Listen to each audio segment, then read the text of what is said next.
Nós vamos falar sobre uma paixão consumidora por Jesus. E aí você vai observar o texto aí de Isaías capítulo 26. Na verdade a gente vai observar um pouco do contexto de Isaías capítulo 26, mas a gente vai frisar principalmente esse versículo 8, né? Isaías 26, versículo 8. E aí, no que eu te mandei aí, eu peguei várias traduções para a gente entender mais, ter uma compreensão mais exata do texto, né? Isaías capítulo 26, versículo 8. Olha lá, na Almeida, revista e atualizada.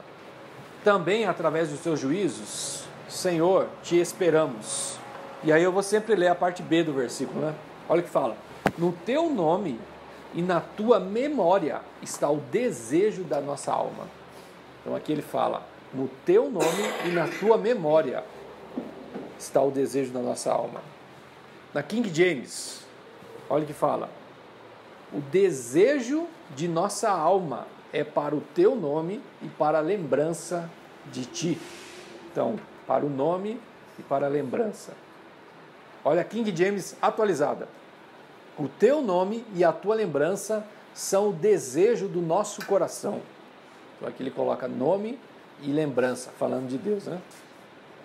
Nova tradução na linguagem de hoje. Fala assim, ó Senhor, nós seguimos o caminho das tuas leis e em ti pomos a nossa esperança. O nosso maior desejo é conhecer-te e pensar em ti. Nova Almeida atualizada. Te esperamos, no teu nome e na tua memória está o desejo da nossa alma. A revista corrigida, ela fala a mesma coisa. Olha a tradução brasileira. Fala assim, o teu nome e o teu memorial são a saudade da nossa alma. Então fala nome e memorial. Versão internacional, NVI, né? O teu nome e a tua lembrança são o desejo do nosso coração. Versões bonitas, né? Olha lá, Bíblia, tradução brasileira. O teu nome e o teu memorial são a saudade da nossa alma. Nova versão transformadora. Você sabia que tinha tantas Bíblias assim? Você sabe pelo menos qual Bíblia é a sua, né? Sabe, né? Nem olhou a versão da Bíblia que compra. Olha lá, olha a capa, não olha a versão, olha a capa, né? Olha lá. Depositamos em ti nossa esperança. Essa aqui é a versão transformadora. O desejo de nosso coração é glorificar o teu nome. Bíblia de Jerusalém, que é a Bíblia católica, né? Seguindo a vereda de nosso juízo, Senhor, nós vos esperamos. Por vosso nome e por vossa memória, nossa alma aspira. A Bíblia judaica lá. O desejo de toda a nossa alma é lembrar de ti e do teu nome. A última, edição revista e atualizada. Senhor, temos esperado por ti, no caminho dos teus juízos. O teu nome e a tua reputação são o desejo da nossa alma. Então, todos esses textos, eles vão falar do capítulo 26 de Isaías. E a gente frisou esse versículo, por quê? Porque quando você pega o capítulo 26 de Isaías, e aí a gente pode até começar a trabalhar no contexto dele, o que você nota? Que o capítulo 26, ele é não apenas um texto, mas ele é uma canção. O texto de Isaías é uma canção. Ele é um texto cantado. E esse texto cantado é cantado por uma geração que é uma nova geração. Uma geração que foi crescendo a partir daquilo que ocorreu com Israel. Então, Babilônia vem e destrói o Reino do Sul, tá? O reino que ainda havia permanecido, leva cativo alguns aqueles que sobraram, aí a gente tem lá a história de Daniel, Sadraque, Mesaque, Abednego. Então, Babilônia tem esse momento, nós temos os profetas, Ezequiel, ele está ali junto com os cativos, né? Então a gente tem esse momento. Essa velha geração, ela vai morrendo com o tempo, né? E uma nova geração vai se surgindo.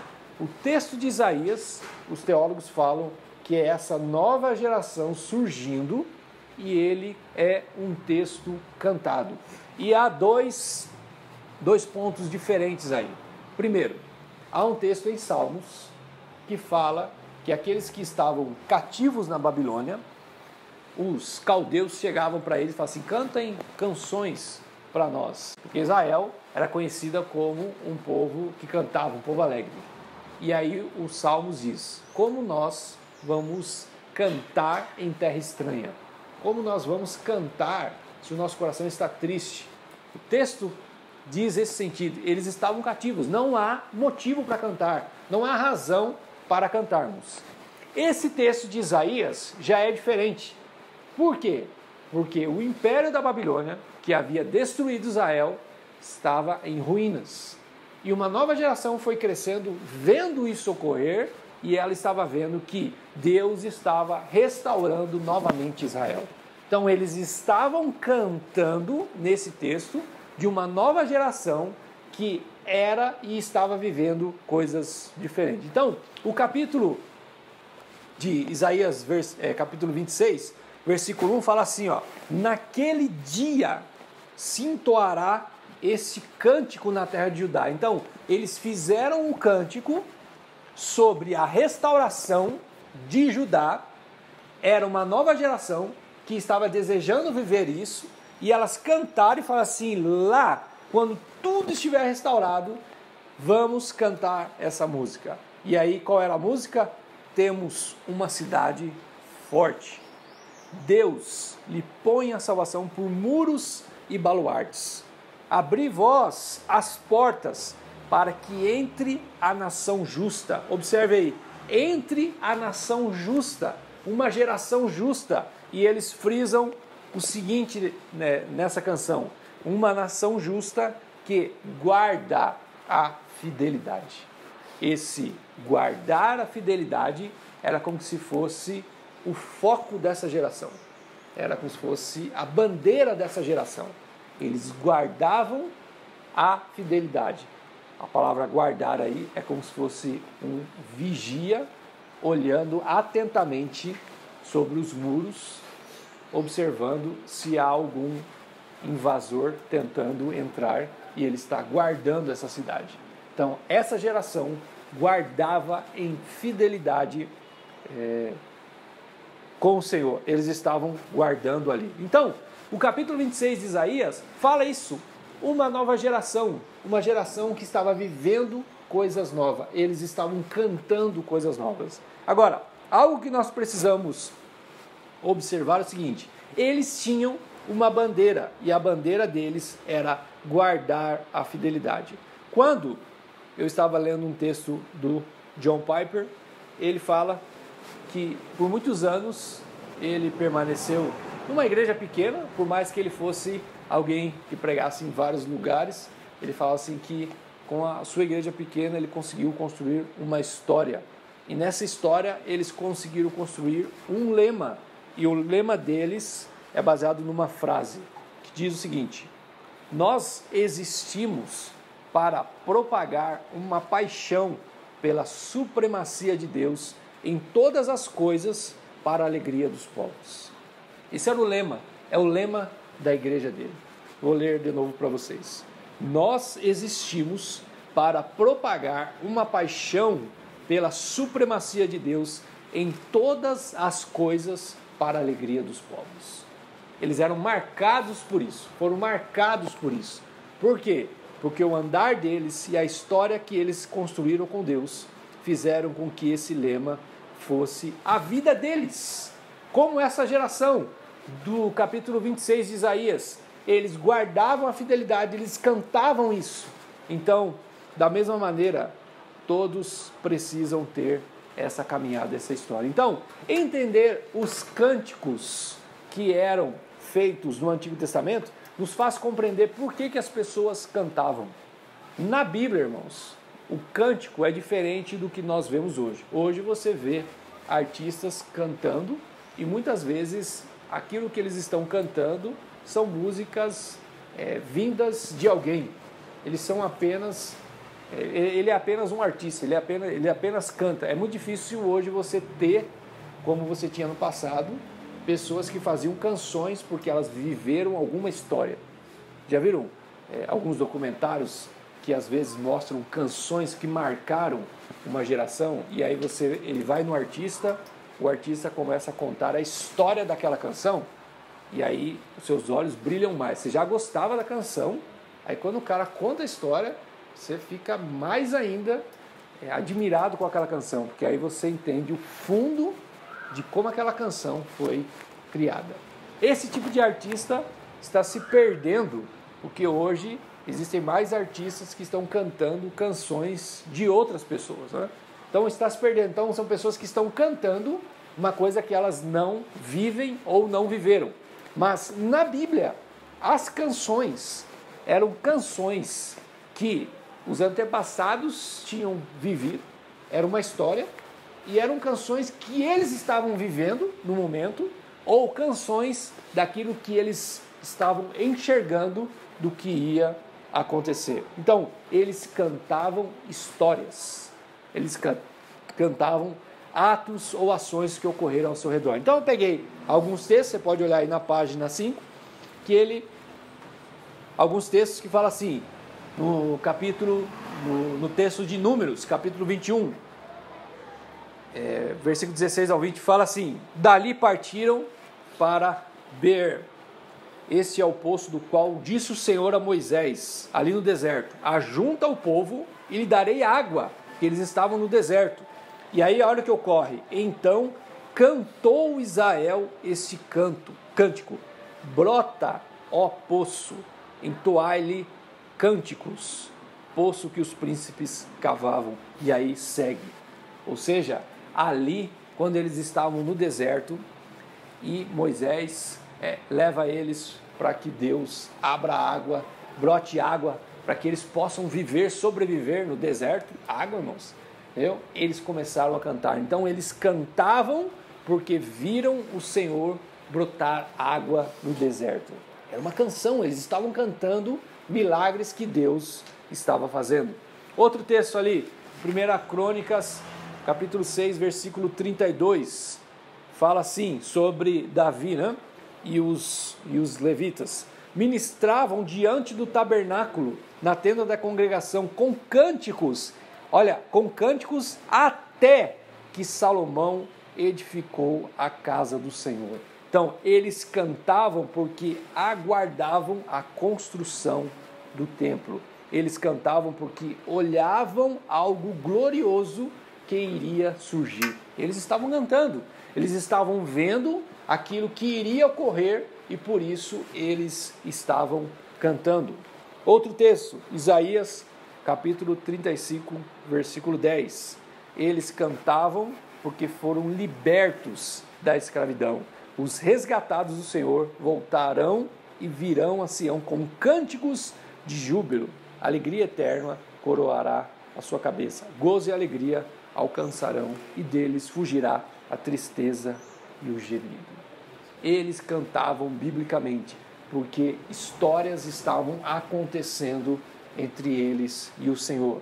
E o texto que eu li no início da nossa reunião, de Salmo 119, versículo 54, fala: os teus decretos, as tuas leis, as tuas ordenanças, aquilo que o Senhor tem para mim, o propósito de vida que o Senhor tem para mim, a ordem que o Senhor tem no dia a dia, os teus decretos são o motivo dos meus cânticos, ou são a causa dos meus cânticos. Eu canto porque o Senhor ordena a minha vida. Eu canto porque o Senhor está projetando a minha vida.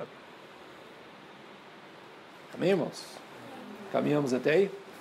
Então, nós precisamos compreender que a Bíblia fala sobre essas canções, né? A Bíblia coloca sobre pessoas que viveram determinadas histórias e através disso elas cantaram. E algo que nós precisamos compreender é que o Antigo Testamento, ele não usa muito a palavra paixão.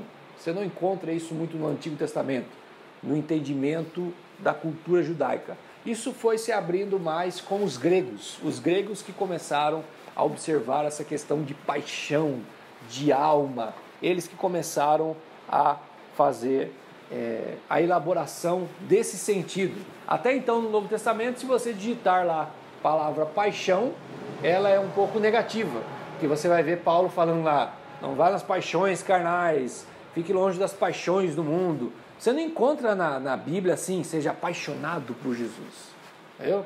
Porque havia ali na cultura judaica o sentido que paixão ela estava mais relacionado a coisas carnais, né? As coisas que os jovens precisam evitar, esses negócios, né? E aí você vê que os gregos eles começam a abrir esse entendimento e eles começam a falar sobre paixões que elas têm o lado positivo, mas também tem o lado negativo.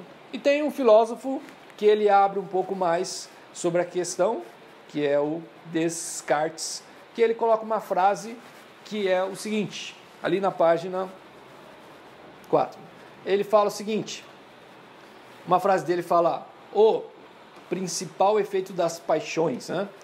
Cumpre notar que o principal efeito de todas as paixões dos homens é que incitam e dispõem a sua alma a querer as coisas para as quais elas lhe preparam os corpos, de sorte que o sentimento de medo incita a fugir, o da audácia a querer combater e assim por diante. Então, na ideia dele, que aí depois vai se abrindo, ele está querendo dizer que quando há um sentimento de paixão, você é impulsionado para algo, é impulsionado a buscar o seu corpo e as suas reações se tornam escravo desse sentimento que te faz ir a algum lugar, que te faz querer alguma coisa, que te faz procurar alguma coisa. Esse sentimento de paixão. A questão é que quando você observa esse sentimento de paixão, principalmente no pensamento do mundo, você vai notar que esse pensamento de paixão, esse sentimento que muitas vezes é expressado por canções, por poesias, por obras literárias, seja qual for, quando você olha ele, o propósito desse sentimento é limitar aquilo que está sendo expresso ao próprio sentimento. Então, quando você vê alguém apaixonado, meio que você fica admirado com aquela paixão, com aquele sentido, e com aquela expressão, e com aquela poesia. E isso é diferente das Escrituras. Por quê?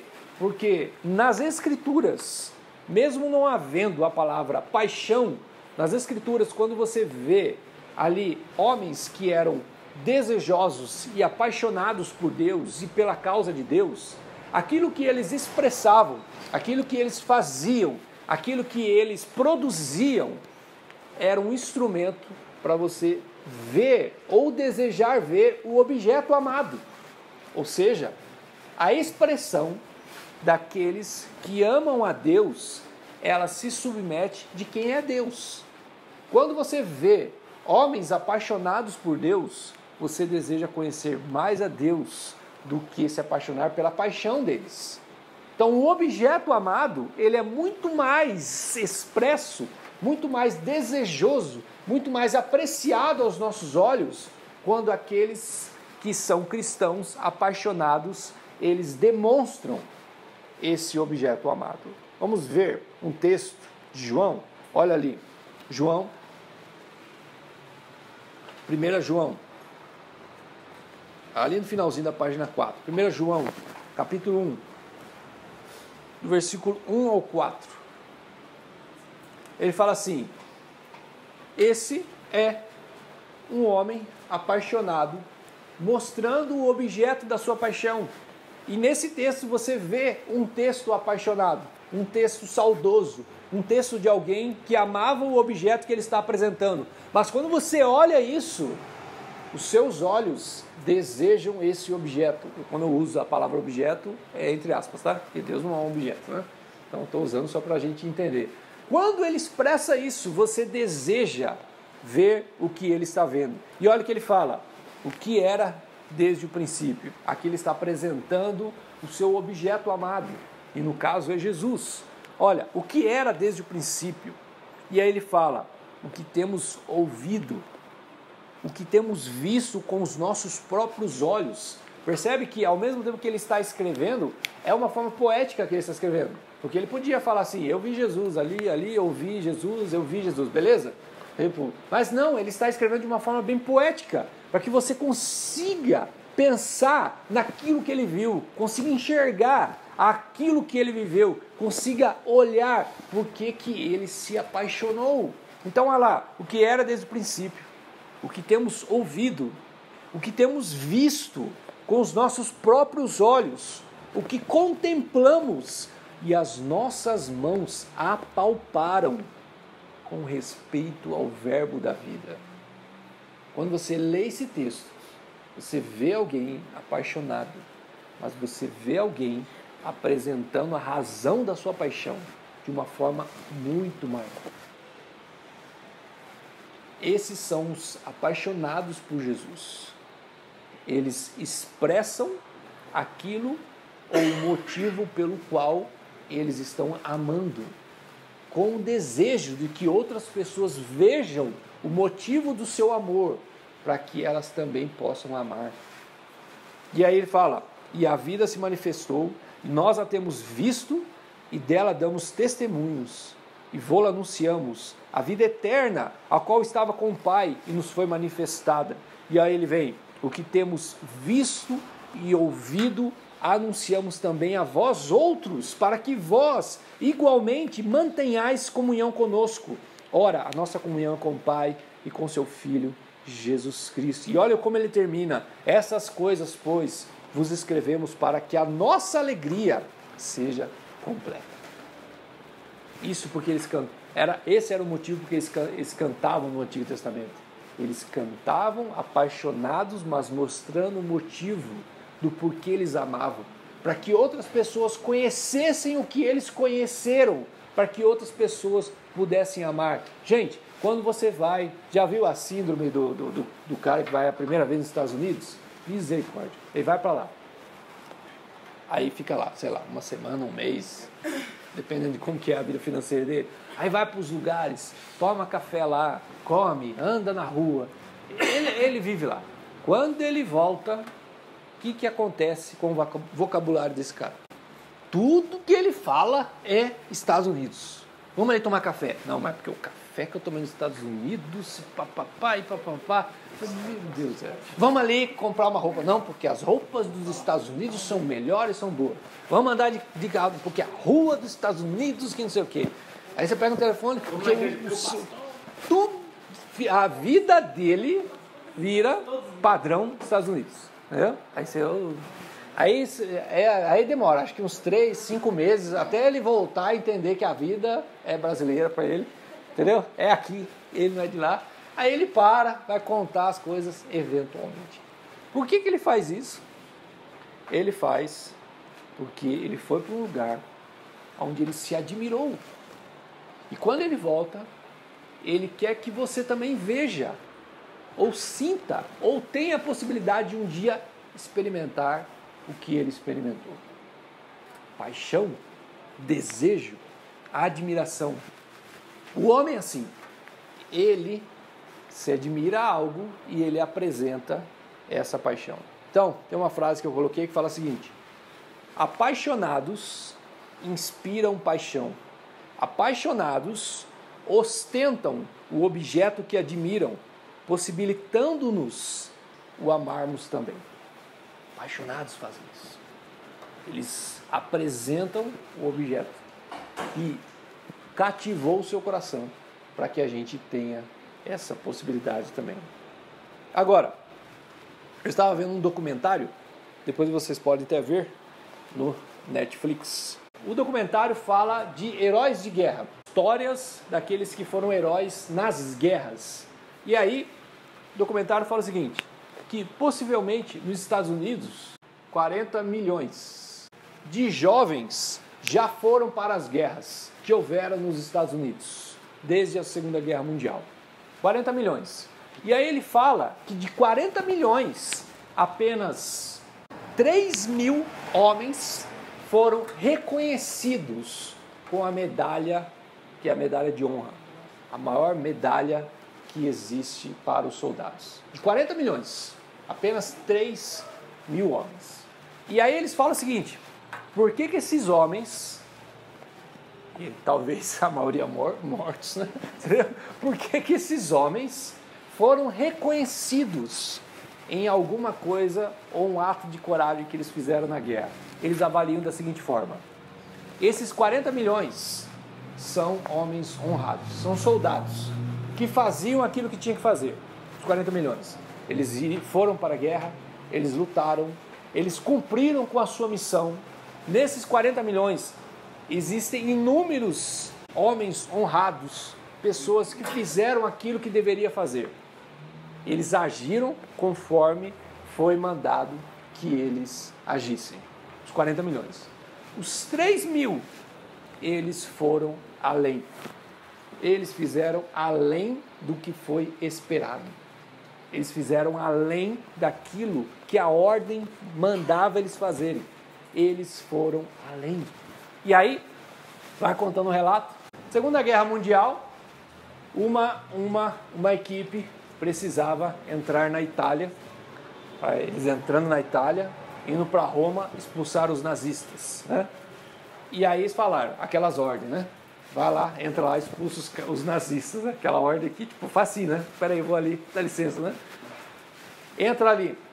Então, digamos que aqui estava as cidades da Itália, né? Só que sempre tem aquele caminho, né? Que precisa ir, né? Eles estavam aqui, né? Praticamente, para seguir esse caminho, e havia a barreira nazista, né? Impedindo que eles entrassem. O que eles fizeram? Eles foram por aqui. A primeira entrada deles, né? Para tentar pegar os nazistas aqui. Então, o líder, chamado Sylvester, ele manda seus homens irem por aqui para atacar os nazistas. Quando ele faz isso, ele vê que os seus homens caíram como se fosse numa armadilha, porque os nazistas aqui aparentavam não estar tão bem armados, mas eles estavam terrivelmente armados. E eles começaram a alvejar esses caras. Ao ponto que eles tinham metralhadoras que davam 600 tiros por minuto. E cada soldado desse não tinha uma metralhadora como essa. Essa metralhadora era tão terrível que eles falam que quando ela pegava o cara aqui, explodia atrás dele, né? Tão terrível que era. Quando o líder vê que os seus homens estão sendo mortos aqui, o que ele faz? Ele sozinho sai daqui com aquela metralhadora dele, né? Que era de soldado, né? Ele sozinho sai e começa a ir ao encontro desses caras, atirando para desviar a atenção dos seus soldados e eles conseguirem avançar. Os nazistas viram para ele e começam a atirar nele. A história conta que ele foi ferido uma vez e caiu. Ele levantou e continuou. Ele foi ferido a segunda vez. Ele cai e ele levanta de novo. E ele é ferido a terceira vez. E ele cai e vai de novo. E ele chega aqui, antes deles, sozinho, e detona todos esses nazistas. Sozinho. E aí eles contam o seguinte: que acho que os nazistas pensaram que esse cara estava endemoniado. De tanto que eles atiraram com a metralhadora e o cara caía, levantava, caía, levantava. E chegou até eles com uma arma e rendeu os caras. E os homens que os seguiram falaram assim: quando nós estávamos aqui, ou aqui sendo alvejados, estávamos morrendo de medo. Medo. O instinto de sobrevivência foi mais forte, ao ponto que nós deitamos no chão para não ir. Mas quando vimos o nosso líder sacrificar a própria vida, indo sozinho ao encontro deles, com uma arma, não pensamos mais em nós mesmos. Nós seguimos ele. Ele foi e nós fomos atrás dele. Ou seja, esses caras aqui foram atrás do líder. E eles falam o seguinte, que pessoas que têm uma causa, ou um desejo, ou um sentimento, que são pessoas de bravura, elas agem fora das circunstâncias, fora daquilo que é pedido, fora daquilo que é ordenado, a tal ponto que elas inspiram outras a agirem da mesma forma. Por isso ele recebeu a medalha de honra de alguém que fez além daquilo que foi ordenado. Abra seu texto em Lucas, capítulo 17, só para a gente entender um pouco do que Deus espera de cada um de nós. Lucas 17. Lucas 17, olha o versículo 5. Fala assim, ó: disseram então os apóstolos ao Senhor: aumenta-nos a fé. Lucas 17, versículo 5. Aumenta-nos a fé. Respondeu o Senhor: se tivesses fé como um grão de mostarda, dirias a esta moreira. Arranca-te pela raiz e planta-te no mar. Oh, muito obrigado. E ela vos obedecerá. Versículo 7. Aí ele vem com uma parábola. Jesus vem falando uma parábola. Olha o que ele fala: qual de vós, tendo um servo a lavrar ou apacentar gado, e dirá, ao voltar ele do campo: chega-te já e reclina-te à mesa? Não lhe dirá: antes, prepara-me a ceia, cinge-me e serve-me, até que eu tenha comido e bebido, e depois comerá tu e beberás. Porventura agradecerá ao servo, porque este fez o que lhe foi mandado. Assim também vós, quando fizerdes tudo o que vos for mandado, dizei: somos servos inúteis, fizemos somente o que devíamos fazer. Então, esse texto, muitas vezes nós lemos esse texto e nós temos um certo problema ao interpretar esse texto. Primeiro, principalmente porque nós vivemos numa geração aonde ser honesto é uma virtude. Já viu isso? Você pega lá na televisão, um cara estava andando na rua, achou uma carteira com, sei lá, R$100 ou R$200. Esse cara pegou a carteira, viu o documento, ligou para a pessoa, entendeu? E devolveu. Aí aparece na Globo, aparece no SBT, aparece na internet, aparece em outro lugar. O homem devolveu a carteira com R$200, com R$500, como se isso fosse uma virtude. Uma coisa assim, meu Deus, quem faz isso hoje em dia? Aí pode ser carteira, celular, pode ser parar o carro para a pessoa atravessar, entendeu? Coisas que deveriam ser normais, por causa do declínio de uma geração, tornam-se virtudes. Ao ponto em que, quando nós fazemos isso, nós achamos que vamos receber a medalha da honra de termos feito além do que foi feito, além do que foi pedido. Nossa, eu fiz além. E às vezes, dentro do contexto religioso, tá, eclesiástico, nós pensamos assim também. Nossa, eu fui honesto no trabalho. Nossa, Deus vai me abençoar. Eu bati o ponto das programações eclesiásticas. Deus vai me abençoar. Fui na igreja, dei o dízimo, obedeci os irmãos, me submeti, eu li as escrituras, fiz o meu devocional. cumprir a lei de Deus. Nós olhamos isso como virtudes além daquilo que é pedido. Só que, irmãos, o texto fala de uma casa onde existe um senhor e ele manda, e aonde existe um servo que sabe qual é o seu lugar e a sua função. O texto diz isso.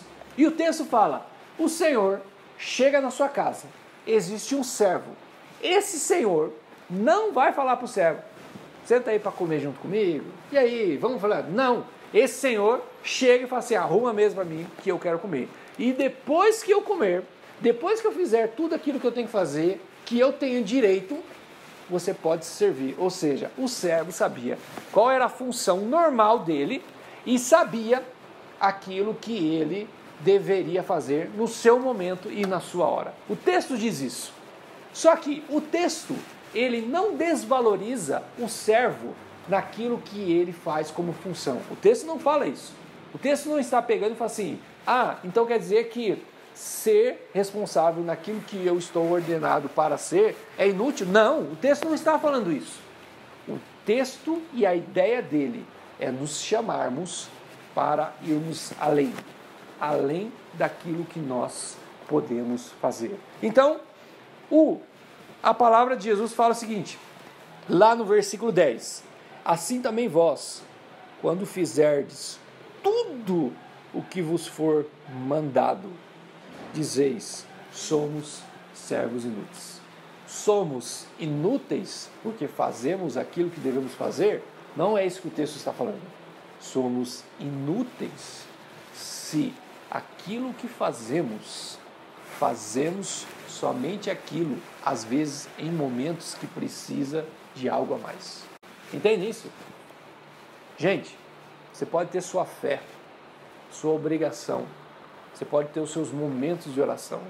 A questão é, será que tudo aquilo que nós estamos vivendo hoje, como vida e fé cristã, será útil nos últimos dias?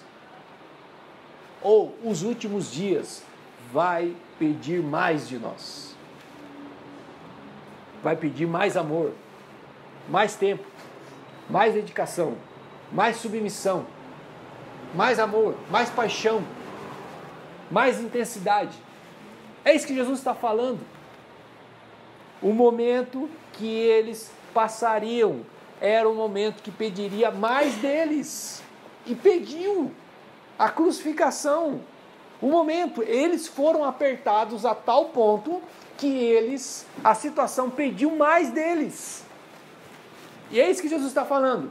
Somos inúteis se vivermos de uma maneira que uma situação pode nos apertar a tal ponto e nós não conseguimos lidar com ela. Nós não conseguimos passar por ela. Nós não conseguimos honrar a Jesus por ela, através dela. É isso que Jesus está falando. Isso é ser inútil. É ser inútil nesse momento. Então, nós precisamos, na nossa vida cristã, nos prepararmos para mais. Para mais. O tempo que se aproxima. Às vezes, eu não estou falando dos últimos dias, a perseguição. Às vezes, eu falo de tempos que se aproximam de nós. Às vezes, você não sabe, mas situações difíceis podem vir para você ou para sua família, tanto financeira, como emocional, ou como de saúde. E aí a questão é, quando esse momento chegar, a sua fé será útil, o seu amor por Jesus será útil, ou essa situação vai engolir você a tal ponto em que a sua fé será abalada. Entende? Isso Jesus está falando. Cuidado para você não ser inútil quando os dias chegarem, quando as coisas apertarem e aquilo que você crê, aquilo que você vive hoje, não servirá para aqueles dias. Então, nesse relato de guerra, lembre-se, 40 milhões foram para a guerra. 3 mil foram aqueles que fizeram além do que foi esperado, além do que foi pedido, além do que foi ordenado. Ou seja, esses 40 milhões eram inúteis na guerra? Não, eles fizeram aquilo que deveria fazer. São homens honrados. Porém, nessa situação, só Sylvester foi útil. Nessa situação, eles foram inúteis, porque eles não fizeram além do que foi esperado, além do que foi pedido. Cuidado para quando você chegar diante do trono de Deus. Todos nós chegaremos diante do trono. Cuidado para quando você chegar e falar assim, você foi útil mesmo, útil naquilo que eu esperava que você fosse, mas nos últimos dias eu esperava que você fosse útil além daquilo que eu esperava, mas você foi um inútil, porque você só fez aquilo que foi mandado, só fez aquilo que foi esperado.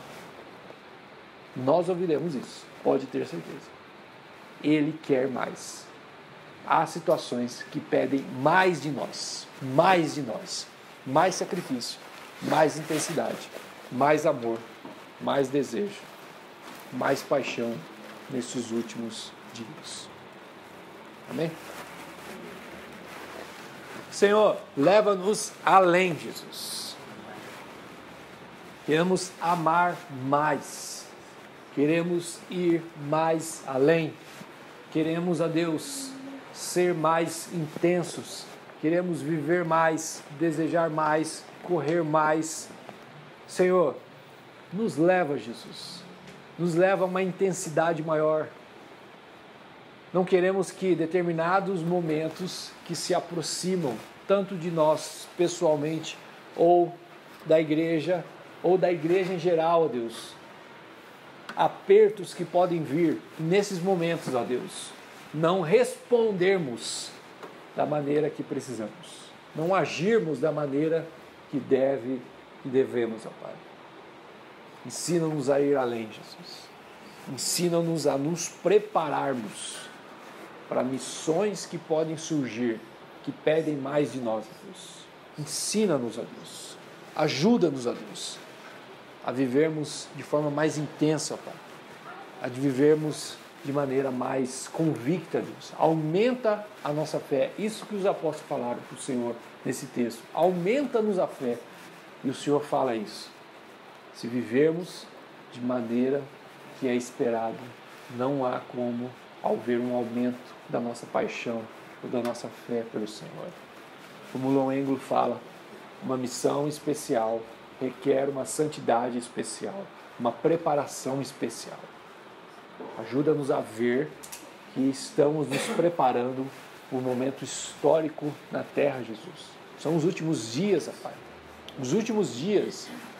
E nesses últimos dias, a nossa fé precisa ser maior. O nosso amor precisa ser maior. A nossa fidelidade precisa ser maior. Nosso desejo precisa ser maior. Ajuda-nos, ó Deus. Ajuda-nos, ó Deus. Aumenta, Deus. Aumenta. Chega de perdermos tempo, ó Pai. Chega, Deus, de conversas fora. Chega, Deus, de conversas tolas. Chega de dormir tanto, ó Deus. Gastar tanto, ó Pai. Ir para lugares que não tem propósito nenhum, ó Deus. Chega, Deus, de ter amizades que não levam a lugar nenhum.